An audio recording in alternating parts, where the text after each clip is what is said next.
तालियों के साथ स्वागत कीजिए चंद्रशेखर आजाद रावण जी का, जो कि इस सेशन का हिस्सा बनने वाले हैं। राहुल इस सेशन को आगे बढ़ाएंगे। Over to you Rahul.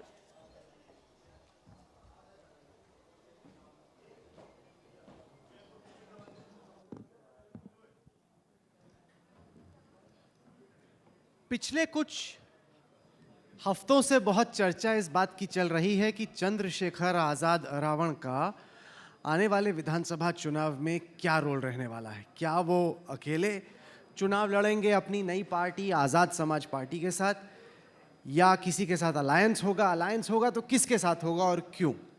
और जो युवा दलित राजनीति है वो उत्तर प्रदेश में किस दिशा में बढ़ेगी, इस सब पे चर्चा करने के लिए हमारे साथ चंद्रशेखर आजाद रावण मौजूद हैं। स्वागत है आपका। आभार आज तक का और आपका भी धन्यवाद। हमें सबसे पहले ये बताएं कि जो कुछ महीने में उत्तर प्रदेश में चुनाव होने वाला है उसको फिलहाल आप कैसे देख रहे हैं। आपकी इंडिविजुअल और आपकी पार्टी की इस चुनाव में क्या रणनीति रहने वाली है। देखिए, उत्तर प्रदेश एक प्रदेश नहीं, पूरा देश, यहीं से केंद्र का रास्ता होकर जाता। 22 के बाद 24 का इलेक्शन है, बहुत महत्वपूर्ण है चुनाव। उत्तर प्रदेश की जनता ने जो पिछले 4.5 साल में सहा है वो तो लाशों ने तैर तैर के बता दिया है। समय समय पे हाथरस, पलिया उसका उदाहरण। लेकिन जहाँ तक अगर दलितों की तरफ से मैं बात करूँ, बात तो मैं पूरे यूनिट की तरफ से, पार्टी की तरफ से, बहुजन समाज की तरफ से रखना चाहता हूँ, लेकिन दलितों ने जो सहा है वो उसका बदला जो है इस चुनाव में जरूर लेंगे। जो पढ़ा लिखा दलित है, समझदार है, असरदार है, अपने दुखों की मुक्ति चाहता है, वो अपने लिए अधिकार चाहता है। तो राजनीतिक व्यवस्था व्यापार नहीं, ये हिस्सेदारी का मामला है। तो जो हिस्सेदारी चाहते हैं वो मेहनत कर रहे हैं, और मेहनत का फल ये है कि 2022 में आज़ाद समाज पार्टी अपने काम से रिजल्ट देगी और उत्तर प्रदेश में एक ऐसा दल बनेगी जो तमाम तरह की भ्रष्टाचार और परेशानियों की जो राजनीति है, व्यापार की राजनीति, उससे अलग गरीबों को सत्ता में लेके आएगी। मैं समझा नहीं, क्योंकि आपने जो जवाब दिया बड़ा गोल मटोल से जवाब दिया। मैंने आपसे बड़ा सिंपल पूछा कि क्या आज़ाद समाज पार्टी अकेले चुनाव लड़ेगी, क्या आपका किसी पार्टी के साथ अलायंस होगा, अगर पार्टी के साथ अलायंस होगा तो किसके साथ, किस रूप में आप पूरे राज्य में अलायंस करना चाहिए। अच्छा, आपने युवा दलित राजनीति की बात भी की थी तो मैंने उस पर बात रखी। अलायंस जो होगा वो यूनिट तय करेगी।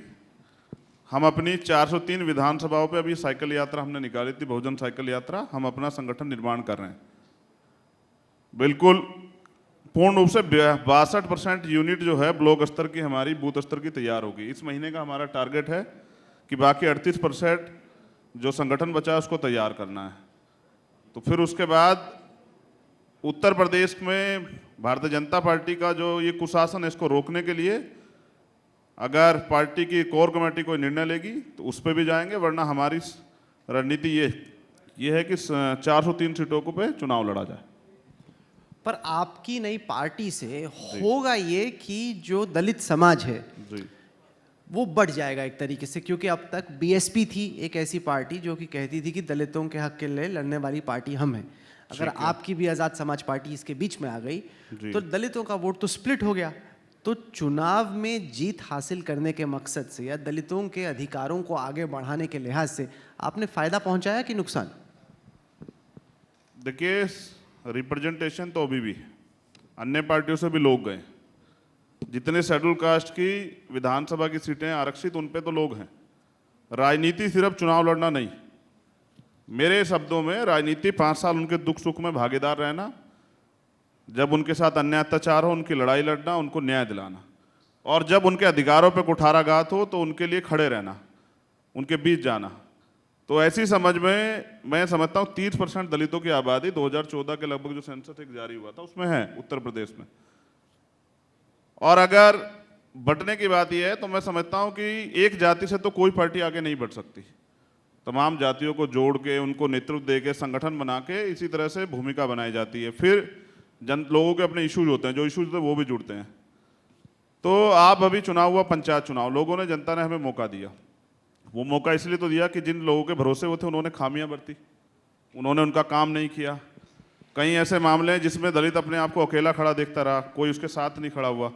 तो ये स्पेस इसलिए बना दलित राजनीति में क्योंकि लोग अब कुछ नया चाहते हैं। वो पुरानी राजनीति और रणनीतियों से उब चुके हैं, अब वो नया चाहते हैं। नए में नौजवान नेता तैयार हो गए हैं, वो जनता के बीच जा रहे हैं।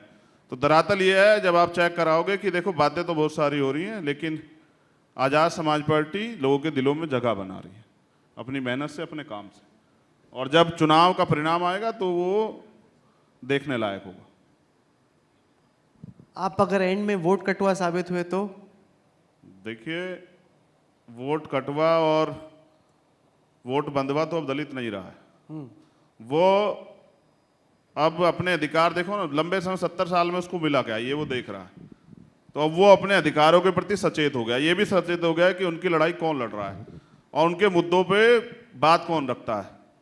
जब उनके साथ हाथरस घटता है तो कौन खड़ा होता है, जब उनके साथ जब रविदास मंदिर टूटता है तो कौन खड़ा होता है। तो जो पुरानी राजनीति है, वो ट्वीट करो या सम्मेलन करो, उस राजनीति से वो बाहर निकलना चाहता है, वो झटपटा रहा है। और झटपटाने पे आज़ाद समाज पार्टी उसके लिए विकल्प है। तो वो वोट कटवा साबित नहीं होगा, क्योंकि जिला पंचायत चुनाव में लोगों ने हमें वोट देकर साबित किया कि वो हमें भविष्य देखते हैं। तो ये तो चुनाव के बाद ही बताएगा कौन वोट कटवा होगा, कौन आगे बढ़ेगा, कौन पीछे जाएगा। आपकी प्रियंका गांधी वाड्रा से मुलाकात होती है, जी। अखिलेश यादव जी से आपकी बातचीत होती है, जी। तो कौन बेटर पार्टनर हो सकता है, कांग्रेस या समाजवादी पार्टी? देखो, राजनीति में जितना हमने सीखा है, वैसे तो नेताओं के बेटे जो हैं, जो 25 साल 26 साल के MP MLA बन जाते हैं, उनको नेता कहा जाता है। लेकिन हम तो मेहनत करके आए, तो हमने ये समझा है कि राजनीति में अगर किसी की बड़ाई और बुराई करो तो लोग उससे भविष्य आंकने लग जाते हैं। तो मैं किसी पार्टी को ये नहीं कहूँगा कि उसने बहुत अच्छा काम किया, चाहे समाजवादी हो या कांग्रेस की भी सरकारें हैं। समाजवादी की हमने देखी, कई मुद्दों पे उन्होंने बहुत अच्छा इलाज किया 5 साल, अब योगी सरकार कर रही है। तो मैं ये मानता हूँ कि हमारे कॉमन मिनिमम प्रोग्राम, उन पे जो सहमत होगा, जैसे अगर मैं गठबंधन के बारे में आपसे जिक्र करूँ कि दलित अब किसी के सामने प्लेट लेके नहीं जाएगा कि उसे कुछ दे दो, वो अपनी हिस्सेदारी चाहता है। जो दलितों को उसकी हिस्सेदारी देगा, दलित उसके साथ जाएगा।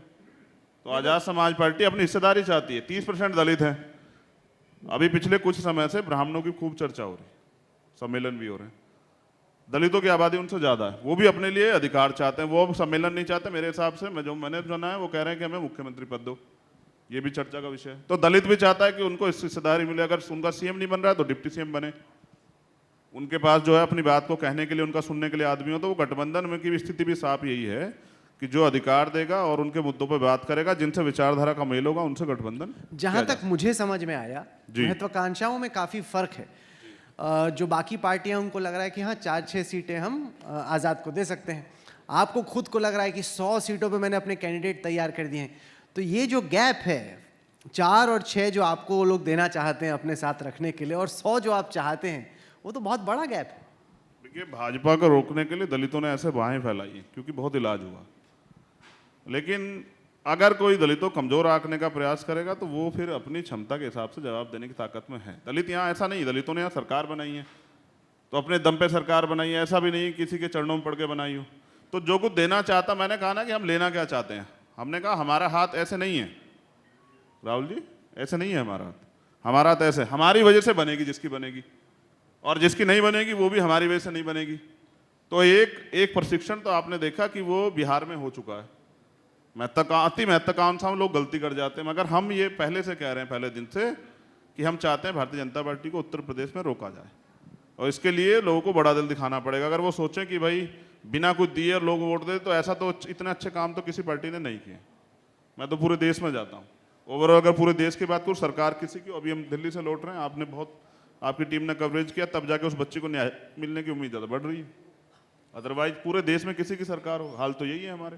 तो बेसिकली आप कह रहे हैं कि अखिलेश यादव, अगर आप चाहते हैं कि हम लोग जुड़ जाएं और कुछ दलित समाज का युवा वोट हम आपको दिला सकते हैं, तो बड़ा दिल दिखाइए। मतलब कुल मिला के तो आपने यही कहा। मैंने अखिलेश जी का नाम ही नहीं लिया, आप ले रहे हैं। मैं तो समझ रहा हूँ ना कि आप क्या कह रहे हैं। आप कह रहे हैं कि अगर बीजेपी को रोकना है तो हमें बड़ा दिल दिखाना होगा, क्योंकि हम जिता भी सकते हैं, हरा भी सकते हैं। आप यही कह रहे जिता हैं। सकते हैं और हरा भी सकते हैं। तो वही तो। और बड़ा दिल तो लोकतंत्र में रखना चाहिए। लोकतंत्र में जब छोटा दिल आदमी दिखाता है तो फिर उसका नुकसान उसको 5 साल उठाना वो पड़ता है। बड़ा दिल राहुल गांधी को दिखा चुके हैं, भुगत चुके हैं। बड़ा दिल तो उन्होंने मायावती को भी दिखाया था, उससे भी नुकसान हुआ। तो बड़ा दिल दिखा के अखिलेश को 2 दफा नुकसान हो मैं चुका है। क्यों कह रहा हूँ कि मैं अखिलेश जी की बात कर रहा हूँ, आप कर रहे हैं। मैं तो मायावती जी को भी कह रहा हूँ, उनको बड़ा दिल दिखाना चाहिए, सबको दिखाना चाहिए। क्यों, क्या दिक्कत है? लेकिन मैंने बताया ना कि देखिए, हम अपनी राजनीति अपने तरीके से कर रहे हैं। हमारा प्रयास है कि दलितों में लीडरशिप पैदा हो। लीडरशिप वो नहीं जो सदन में जाके विधायक भी बन जाए, एमपी बन जाए, मंत्री बन जाए, अपनी पार्टी के प्रति समर्पित रहे। जब वो कहें तोते की तरह तो बोले, जब वो कहते हैं कि नहीं बोलना तो मुद्दों पे चुप हो जाए। ऐसे लीडरशिप की जरूरत नहीं है। लीडरशिप वो होनी चाहिए कि जब का अन्याय अत्याचार हो तो वो खड़ा होकर ठोस होकर बोले। और अब का दलित मांगने वाला नहीं, वो अपने अधिकारों के लिए लड़ने वाला है और वो लड़ेगा। चलिए, अखिलेश जी की बात हुई तो ये बताइए कि बहन जी से आपका क्या इक्वेशन है? कभी बातचीत हुई है? अब आपके चैनल पे भी कभी उन्होंने सीधे से इंटरव्यू नहीं दिया होगा। मैं ये समझता हूँ कि वो बातचीत तो मुझसे तो नहीं करती। मुझसे तो इनसिक्योरिटी है शायद उनको कोई, मुझसे नहीं करती। मैंने तो कई बार प्रयास किया, मैं तो उनको नेता भी मैंने माना, उनके नेतृत्व में काम भी किया। लगातार वो मुझ पे आरएसएस बीजेपी के एजेंट, कांग्रेस के एजेंट कहती रही, तो मैं उनका सम्मान आज भी करता हूँ। कांग्रेस के साथ मिलकर उन्होंने सरकार बनाई है, बीजेपी के साथ मिलकर उन्होंने सरकार बनाई है, तो मैंने कभी उनको एजेंट वजेंट नहीं कहा। मेरा काम है अपना काम करना। लोगों का जो मन है कहें, कोई किसी का एजेंट कहे, कुछ कहें, बुराई करें, मुझे फर्क नहीं पड़ता। मैं अपने काम को कर रहा हूँ और मजबूती से कर रहा हूँ। कांशीराम जी ने जो पार्टी खड़ी की, उसके बाद मायावती जी ने जैसे उसको संभाला, उसमें आपको अच्छा क्या लगा और बुरा क्या लगा? मायावती जी की इस वक्त आपको क्षमताएं क्या लगती हैं और आपको उनमें कमजोरियां क्या दिखती? देखिए, अगर आप बहन जी की बात कर रहे हैं तो समझिए कि 2006 में काशीराम साहब चले गए। पिछली 3 सरकारें उनकी लीडरशिप में चली थी, ये बिल्कुल सत्य है। जो चौथी सरकार जो उन्होंने चलाई, उसके बाद वो आप चेक करिए कि वो डाउन में ही जा रहे हैं। अब कोई लीडर अगर जिस पार्टी की वो लीडरशिप कर रहा है और उसके नेतृत्व में वो पार्टी डाउन में जा रही है, तो लोगों का सवाल उठना लाजमी। भाई 2012 हम लोग देख लें, 2014 देख लें, 17 देख लें, 19 देख लें, ऑल ओवर इंडिया में जो वोटिंग परसेंटेज आता था बसपा का, वो आप देख लीजिए। दिल्ली में इस बार 1 पॉइंट से भी कम था, पंजाब में पिछली बार 1.5 पॉइंट था, वहाँ 16% 18% वोट आया, दिल्ली में भी 16% 18% वोट आया, बिहार में भी लगभग यही हाल रहा। तो मैं ये समझता हूँ कि उनकी राजनीति में बीएसपी पीछे गई है, इसलिए बीएसपी के लोगों में झटपटाहट और वो विकल्प चाहते हैं। अब देखिए, जनता के पास वोट के मामले में ना विकल्प है, जो उनका काम करे, उनके बीच में रहे, उनकी लड़ाई लड़े, उनके अधिकारों के लिए जेल जाए, मुकदमा झेले, सरकार के खिलाफ आंदोलन करे, तो वो जनता उसको समर्थन करेगी। जनता पसंद भी करती है कि नेता उनके बीच में जाए। क्या आपको लगता है कि विपक्ष की राजनीति करने की जगह मायावती जी के नेतृत्व में बीएसपी अब बीजेपी की बी टीम बन गई है? तमाम जो राजनीतिक मुद्दे आते हैं उसमें केंद्र सरकार की मुखालफत करने की जगह ऐसा लगता है कि वो केंद्र सरकार की जो बात है उसी लाइन को आगे लेके जा रही है। आपको भी ऐसा लगता है?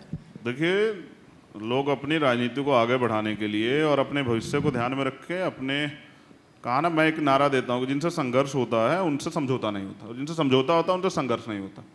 तो बीएसपी ने पहले भी बीजेपी के साथ 3 बार मिलकर सरकार बनाई और कांग्रेस को भी उन्होंने मध्य प्रदेश में भी समर्थन दिया, उनके साथ मिलकर चुनाव भी लड़े और राजस्थान में भी समर्थन दिया।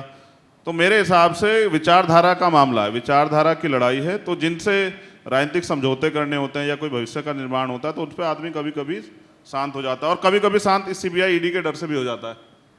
ये सरकार ब्लैकमेल करती है, बीजेपी की सरकार तो ब्लैकमेल करती है, तो तमाम तरह से जिन लोगों ने सरकार चलाई है उनके मामले, उनकी फाइल खोल के रखती है, समय समय पर उनको दिखाती रहती है, तो लोगों को चुप करती रहती है। क्या बीजेपी इस वक्त बहन जी को ब्लैकमेल कर रही है? बिल्कुल कर रही।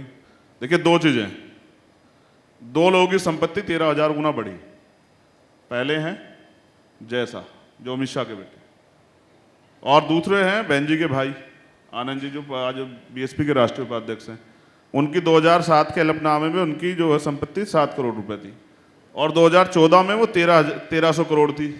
इतना पैसा बिजनेस से तो नहीं आया होगा, है ना?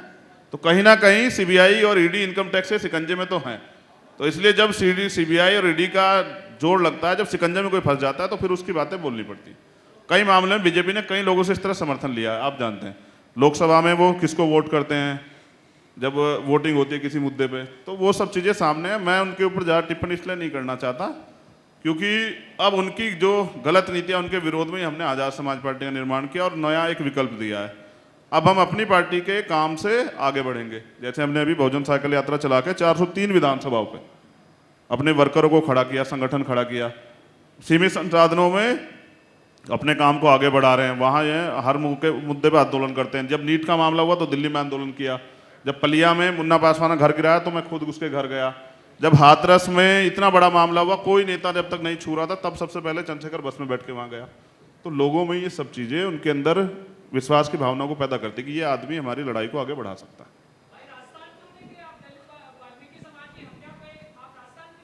नहीं, मैं राजस्थान जाता हूँ। राजस्थान में चूरू का नहीं, ऐसे नहीं हो सकता। देखिए, आपको अपना राजनीतिक एजेंडा चलाना है, वो आप कहीं और जाके कीजिए। यहाँ पर बैठ के नहीं, इस तरीके से मैं सवाल पूछना राहुल जी, मैं एक मिनट जवाब देता हूँ बस। थाना गाजी में एक कांग्रेस की गवर्नमेंट में बड़ा मामला हुआ था, एक बच्ची के साथ उसकी वीडियो वगैरह वायरल कर दी थी, पति पत्नी की। मैं गया था और 1 साल के अंदर सजा मिली उन लोगों को। हमने आंदोलन किया था जयपुर में, पूरे दिन जयपुर को बंद रखा था, पूरा आंदोलन किया था। ऐसा नहीं मैं सब जगह जाता हूँ, मगर आप व्यक्ति तो एक ही हूँ ना। मोदी जी तो बेचारे चुनाव में जाते हैं, और मैं क्योंकि इतना बड़ा समाज है, मेरे बहुत रोज ट्वीट आते हैं, आज यहाँ हो गया वहाँ हो गया। एक आदमी सब जगह नहीं जा सकता है। आपके पास भी बहुत सारी यूनिट है पत्रकारों के साथियों की जो सारे मुद्दों पे बात करते हैं, एक आदमी नहीं कर सकता ना। और फिर मैं इंसान ही तो हूँ, मेरे पास तो संसाधन भी नहीं है। प्रयास करता हूँ कि जो जहाँ मामला होता है और जहाँ न्याय नहीं मिल रहा होता वहाँ जाता हूँ। तो कांग्रेस की भी बुरा भलाई नहीं कर रहा, वो भी ऐसी है। उसकी सरकार में पंजाब हो राजस्थान हो, उसकी सरकार में भी इलाज होते हैं, हमारे लोगों पे तो हर जगह होते हैं। तो दलित अपने दुखों की मुक्ति खुद करेगा। अब दलित खड़ा हो रहा है और चाहे उसके सर पे छत नहीं है, लेकिन वो अपने स्वाभिमान की रक्षा कर रहा है, वो लड़ रहा है। आपने कहा कि 403 सीटों पर है, पार्टी का संगठन खड़ा कर रहे हैं। बिल्कुल। सवाल ये उठता है कि आज़ाद समाज पार्टी के लिए पैसा कहाँ से आ रहा है। बहन जी ने 23 दिसंबर 2019 को ट्वीट किया, जिसमें उन्होंने बेसिकली कहा कि आप बीजेपी आरएसएस के एजेंट हो, कि मतलब जो आप कर रहे हो, जिस तरीके से आप कर रहे हो, आप बीएसपी को नुकसान पहुंचाने के लिए, दलितों का वोट बांटने के लिए और बीजेपी को फायदा पहुंचाने के लिए आपने ये पार्टी रची। ठीक, देखिए, मैं आपके तो याद है आपने इंटरव्यू किया था, मैं मोदी जी के खिलाफ चुनाव लड़ने के लिए बनारस गया था और मैं चुनाव की तैयारी भी कर चुका था। हमने काशीराम साहब को हम नेता मानते हैं, वो कहते थे जो वोट देगा वो जो नोट देगा वो वोट भी देगा। तो हमने तमाम तरह से, मैंने तो अपने ट्विटर हैंडल से, फेसबुक हैंडल से एक अपना अकाउंट नंबर पार्टी का जारी किया कि भाई इस पर आप हमें मदद कर सकते हैं। आप तमाम पार्टियों का फंड उठा के देख लीजिए, हमारी पार्टी का फंड उठा के देख लीजिए, वो पता लग जाएगा कौन कितनी मदद कर रहा है। लेकिन हाँ, आदमी, एक चीज़ मैंने जो सीखी, आदमी भूखे पेट तो रह सकता, राहुल भाई, अपमानित होकर नहीं रह सकता। हम यहाँ अपमानित हो रहे हैं, तो उस अपमान से इतनी उड़ जाता हो कि भूखे पेट भी अपने आंदोलन को चला रहे हैं। उन्होंने ये ट्वीट किया, तो उन्होंने उस दिन ये ट्वीट किया था, मैंने आंदोलन, वो चुनाव इसलिए छोड़ा कि बहन जी ने कहा कि देखो चंद्रशेखर अगर वहाँ लड़ेंगे तो बीजेपी के कहीं से लड़ेंगे, इससे मोदी जी वहाँ जो है ना आसानी से जीत जाएंगे, वोट बांट लेंगे। ये तो उनको पता है कि चंद्रशेखर वोट बांट लेगा, ये बात वो भी जानती है। लेकिन क्या उन्होंने इसको रोकने का प्रयास किया कभी? भाई उनको करना चाहिए था ना, बड़ा दिल। मैं तो, आप अखिलेश जी कह, उनको भी तो दिखाना चाहिए था ना। मैं भी तो समाज से आता हूँ, जब उन्होंने शुरुआत की तो थी, वो उनकी हालत भी यही थी जो मेरी आज है। आज तो वो राजमहलों में रहती है, लेकिन उन्होंने यहाँ शुरू की थी। तो जो क्या राजा का बेटा राजा बनेगा, बाबा साहब बेटे कौन सा सिद्धांत मानते हैं वो? बाबा साहब ने कहा कि आज के बाद रानी का बेटा राजा नहीं बनेगा, जो मेहनत करेगा, संघर्ष करेगा, वोट तो से आप राजा चाहते हो कि बीएसपी की कमान वो आपको संभालनी है, दलित समाज की लीडरशिप की कमान आपको संभालनी? इतनी आसानी से नहीं मिलता है सर ताज, मेहनत करनी पड़ती है। मैं कमान संभालने की बात नहीं कर रहा हूँ ना, मैं उनसे कह रहा हूँ। मैंने कहा ना, मैं चरणों में तो किसी के नहीं पढ़ता हूँ, मैं नहीं पढ़ता हूँ, बिल्कुल अपने हक अधिकार को छीन के लेता हूँ। इसीलिए जो है गांव स्तर से बिना किसी बैकग्राउंड के यहाँ तक पहुँचा हूँ। आज तक के मंच पे अपनी मेहनत से पहुँचा हूँ। किसी नेता का बेटा नहीं हूँ, एक प्राइमरी स्कूल के हेडमास्टर का बेटा हूँ। माँ खेत में घास काट के लाती, दूध बेच के उसने मुझे, हम 6 भाइयों को तैयार किया, 3 भाई और 3 बहन। तो एक गरीब परिवार, गरीबों की तकलीफ को समझता हूँ। तो मैं उनसे कमान नहीं मांग रहा हूँ, मैं तो अपने काम से लोगों से पूछना चाहता हूँ, क्या मेरा अधिकार नहीं बैठता है? क्या मुझे मौका नहीं मिलना चाहिए? आपने सबको मौका दिया, 4-4 बार सीएम बना दिया, सब कुछ कर दिया, वो एक बार मुझे मौका दे के देखें। अगर जिंदगी ना बदल दी उत्तर प्रदेश के दलितों की, जहां जहां मौका मिलेगा तब कह देना भाई, अवसर तो बैठता है ना एक बार। मैं तो लोकसभा नहीं गया। पर ऐसा तो नहीं कि बहुत जल्दी आप बहुत ज्यादा चाह रहे हैं, मतलब आप सीएम बनने की बात करें सर, विधायक तो बन जाइए पहले। अरे मैं विधानसभा चुनाव ही नहीं लड़ूंगा राहुल भाई, समझिए। नहीं लड़ूंगा, पार्टी को लड़ाऊंगा ना। मैं बनने बनाने के में विश्वास नहीं रखता हूं। हम तो मेकिंग मेकर हैं। इस समाज का इतना बड़ा 30% दलित समाज है, किसी को बना दे। और पहले बनाया माननीय काशीराम साहब ने मुलायम सिंह यादव को मुख्यमंत्री। आप समझ रहे हैं? मैं तो विधानसभा ही लड़ूंगा, तो मैं क्यों मुख्यमंत्री के सपने देख रहा हूँ? मैं सपने देखता हूँ कि दलितों पे जो शोषण, अन्याय, अत्याचार और ये खत्म होना चाहिए। योगी जी बड़ी बड़ी बातें, कानून व्यवस्था सब ढकोसला है, जीरो। हाथरस के मामले में आप आज के चैनल से कह रहा हूँ, आपके चैनल पे बैठ के कहा था कि इस परिवार को एक सरकारी नौकरी देंगे, पता करा लीजिए, आज तक नहीं दी। कहा था उस परिवार को, वो ये तो कह सकते हैं जो मैं क्या कह रहा हूं, एक सेकंड, परिवार को घर देंगे, आज तक नहीं दिया। 1 साल से ज्यादा का समय बीत गया, आज तक उस मामले में न्याय नहीं हुआ। ये ढकोसले और ये सब चीजें योगी के नाम से कोई योगी नहीं हो जाता। पर जो दलित लड़की थी जिसके साथ दुष्कर्म हुआ, उनके अटैकर्स तो चारों के चारों अरेस्टेड हैं, जेल में।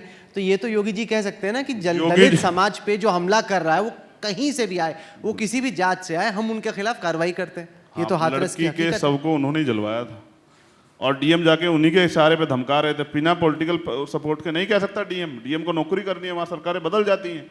और एडीजे लॉ एंड ऑर्डर का बयान था कि रेप नहीं हुआ, तो उस पर कार्रवाई हुई आज तक एडीजे लॉ एंड ऑर्डर पे कि भाई आपने सुप्रीम कोर्ट का वायलेशन क्यों किया। उन्होंने कहा था कोई बयान नहीं देगा मेडिकल रिपोर्ट के बिना, ये काम पुलिस का नहीं है। तो हम सब जानते हैं उनके राज में क्या हो रहा है। पलिया में घर तोड़ दिया है, उसका ट्रैक्टर तोड़ दिया, घर का सामान तोड़ दिया। क्या कहा कि छोटी जात की महिलाएं मजा देने के लिए होती है, तो छोटी जात का जूता मजा देने के लिए होता है। मैंने कहा था उन लोगों को, ऐसा नहीं है। जात इंसान की जात नहीं, तो जानवरों में जात होती है। इंसान की एक ही जात है, इंसानियत। वो सभी महिलाओं का, बहन बेटियों का, सारे धर्म के लोगों का सम्मान करे, बस यही होना चाहिए। तो जाति वाती ये बनाई है लोगों ने अपने फायदे नुकसान के लिए, मैं इसको नहीं मानता। आपका नेगेटिव एजेंडा क्या है, मैं समझ गया, इन द सेंस कि मायावती जी से क्या प्रॉब्लम है या योगी जी से क्या प्रॉब्लम है। आपका पॉजिटिव एजेंडा क्या है? चलिए, आप कह रहे हैं कि अगर मुझे सीएम बनाने का चांस मिलेगा तो मैं क्या करूं, बताइए, करेंगे क्या? आपका गवर्नेंस को लेके, पॉलिटिक्स को लेके, सरकार चलाने को लेके सकारात्मक एजेंडा क्या है? अब सही बात पे आपने बात रखी। ये अभी आपने स्वीकार किया ना कि अगर मौका मिलेगा तब चंद्रशेखर क्या करेंगे। तो बेहतर एजुकेशन जो है ना दलितों के लिए करेंगे, अच्छे स्कूल खोलेंगे और फ्री एजुकेशन सिस्टम करेंगे, कॉमन एजुकेशन सिस्टम, कि सब लोग आराम से पढ़ सके और अपने जीवन को तरक्की में ला सके। ये जो हेल्थ में इतने लोग मरे हैं ना, अभी ये मेडिकल फैसिलिटी नहीं थी। नहीं, आपने कहा इसको कि करेंगे सर, आपने कहा कि रोजगार देंगे, दलितों को जमीन देंगे, रोजगार देंगे, दलितों के लिए ठोस कानून बनाएंगे कि उनकी बहन बेटियों की तरफ आंख उठाने से पहले लोग 1000 नहीं, तो अगर एजुकेशन भी, हेल्थ भी आप दलितों को देंगे तो बाकियों का क्या करेंगे? अरे साहब, उनको देंगे जिनको नहीं मिल रहा है, बाकी तो सिस्टम में है ही सारी चीजें। कोई आप ये बताए स्कूल खुलेगा तो क्या दलित के बच्चे पढ़ेंगे क्या? बताइए। ऐसा ना, महंगी शिक्षा, बजट क्या लगा रही है गवर्नमेंट? सेंट्रल गवर्नमेंट की बात कर दूं तो 6% सारी कंट्रियां लगाती हैं अपने क्या नाम हेल्थ पे। कहाँ लगा रही है? 1.5-2% लगा रही है और मर रहे हैं लोग, परवाह नहीं कर रहे हैं ना। उनको लगता है ये इंसान ही नहीं है, इनकी बात ही नहीं होनी चाहिए। लेकिन हमें लगता है कि हम इंसान, हमारी बात होनी चाहिए। कितने लोगों को पढ़ने के लिए बेहतर अवसर देते हैं, कितना बड़ा समाज है। आज भी अभी मोदी जी कल इवेंट करा रहे थे, प्रोग्राम से ज्यादा पैसा जो है वो उस पर खर्च करते हैं, प्रचार पे, कट्टे भेज भेज के, थैले भेज भेज के, कि इतने लोगों को वो दे रहे हैं। उनका आंकड़ा ना कि 80 करोड़ लोग ऐसे हैं जो सस्ते राशन पर डिपेंड है। ये लोग कौन है, इनकी गिनती कराओ ना। अभी हम अभी सबसे ज्यादा लड़ेंगे पिछड़े वर्ग की जातिगत जनगणना के लिए।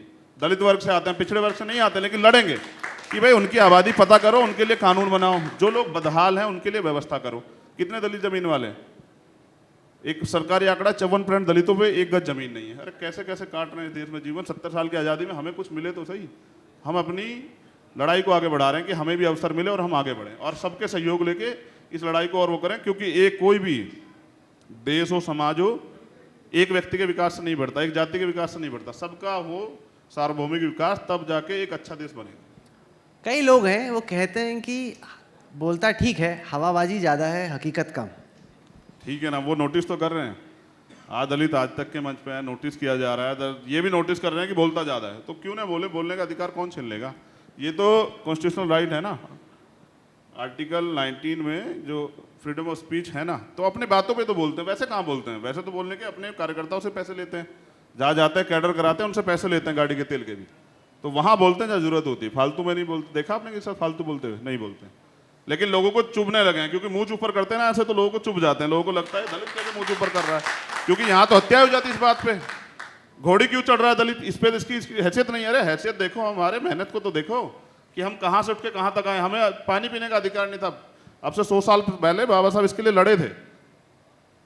जब महार चवार आंदोलन, जब पानी पीने का अधिकार नहीं था और लाठियां खाई बाबा साहब ने। ये तो चंद्रशेखर है, तो उनके काम को आगे बढ़ा रहे हैं कि भाई आज तो बिस्लेरी का पानी पी रहे हैं, आपने तो रखा नहीं है, बीच में जरूरत पड़ जाए। तो इसलिए जो है अब दलितों का स्टेटस थोड़ा सा बदल रहा है। अब वो सोच रहे हैं भविष्य के बारे में कि इस देश में उनका भी वो राष्ट्रपति तो बन गए, उनका प्रधानमंत्री बने, उनके मुख्यमंत्री बने।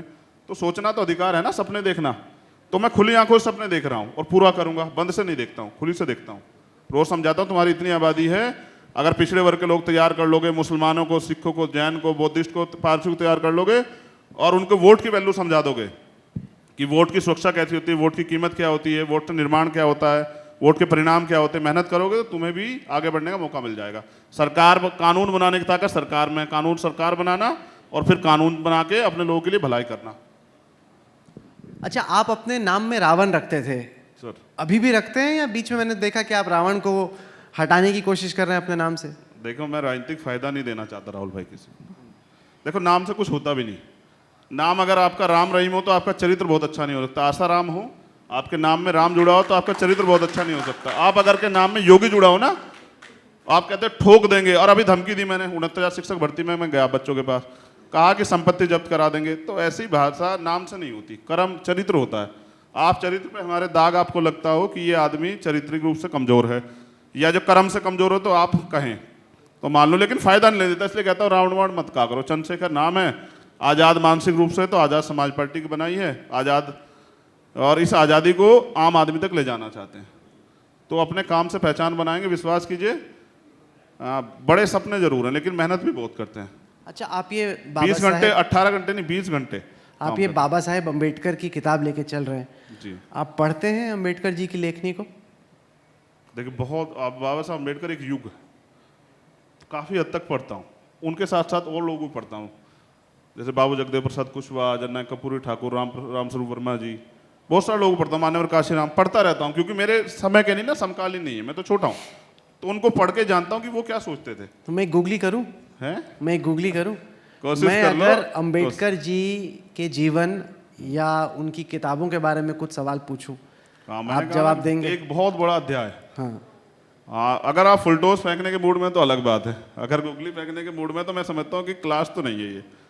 नहीं, कोशिश करता हूँ, चलो कोशिश कर लेता हूँ। तैयार है ना? मैं ज्यादा मैं ठीक। ना गुगली फेंकूंगा ना ठीक। मैं बाउंसर, मैं सिंपल सा पूछूंगा। अच्छा, आप बताइए, बाबा साहेब अम्बेडकर का जन्म कहाँ हुआ?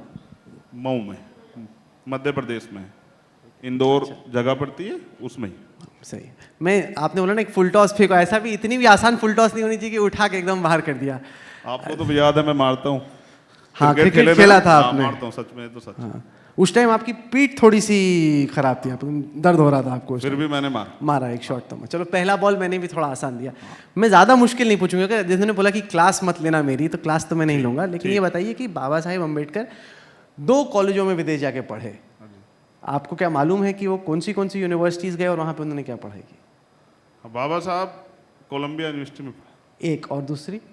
और एक हार्वर्ड में शायद नहीं, वो लंदन स्कूल ऑफ इकोनॉमिक्स में पढ़े थे। लेकिन लंदन स्कूल ऑफ इकोनॉमिक्स में पढ़े थे। लंदन स्कूल ऑफ इकोनॉमिक्स में है। चलिए, कोलंबिया आपने पकड़ लिया तो चलो, फुल टॉस तो मतलब एक विकेट गिरी, एक बनी रही। हाँ, ठीक। अच्छा, वो डर रहे हैं, मैं ज़्यादा करूंगा तो उनको लगेगा ये तो एकदम पकड़ के फंस गए। नहीं, फंसता तो नहीं हूँ, क्योंकि मैं प्रैक्टिकली आदमी हूँ, सच कहता हूँ तो फंसता नहीं हूँ।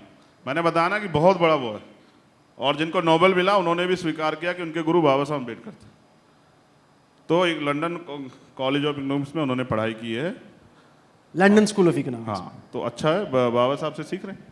हम भी पढ़ते यहाँ तक आ गए हैं। अभी राजनीति को पढ़ रहे हैं, अब बहुजन पाठशाला चला रहे हैं। और जैसा कहा ना, पिछड़ों की जाति का जनगणना के लिए गांव-गांव जाओगे, पाँव चलो, गांव-गांव चलो, नुक्कड़ सभाएं करेंगे, चौपाल। और जो लोग सम्मेलन कर रहे हैं ना राहुल भाई, जब दलितों की हत्याएं होती हैं, उनके रेप होते हैं, घर जलते हैं, तब कोई सम्मेलन नहीं करता है। जब एक दिन में 20-20 मुसलमानों की CNPR RRC के आंदोलन में हत्या कर दी जाती है, प्रोटेस्ट करना अधिकार है, तब कोई सम्मेलन नहीं करता है।